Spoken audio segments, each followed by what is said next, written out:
Guys, welcome back to HansolarEngineering. So let's go and look at a PSC calculation, which is 11 kV to 400 volt transformer, and it connects to an MCB inside. But next, we've got this cable over here that is 100 meters long. It's 35 millimeters squared in area. It's a 4-core plus earth cable, and the load will be pulling 130 amps.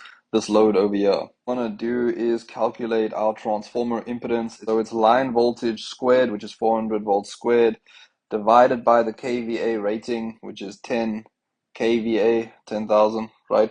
Multiplied by percentage impedance, which essentially gives us 0.8 ohms as the transformer's impedance. Now, that transformer impedance will be in series because you can see that as an impedance in series with this impedance to basically tell you what the PSC is going to be at that point, because I can almost promise you the grid's PSC at this point will be way higher than the transformer's PSC. So I can guarantee that the transformer's PSC over here will be the limiting factor to what the PSC will be, and its resistance and its cable. So anyway, let's go take a look at that. So we have our transformer's impedance. We've got it at 0.8 ohm.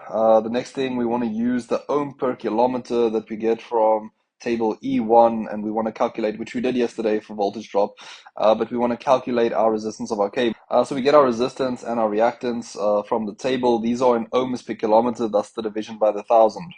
Right, and we get to 0.0634 as the resistance value for our line. All right, now we've got the transformer and the cable it's feeding. All right, so what will the PSC at the load be? It'll essentially be your line voltage divided by square root ZT, which is the total impedance of the upstream network. 276 amps.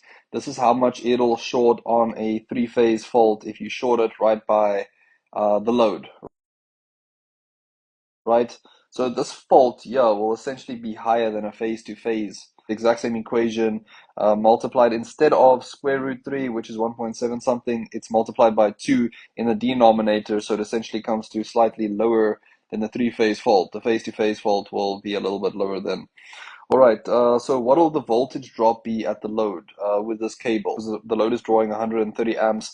The multiplication factor is 1 because it's balanced three-phase. It's 100 meters long. And then another thing is you got to multiply it by either the resistance, because the resistance is a way larger value than the reactance. So I'd rather multiply it with impedance. So I've taken my multiplication value times my current times my length, multiplied with my impedance, divided by 1,000, because why? These values here by R and X are already given in the literature, and they're on ohms per kilometer.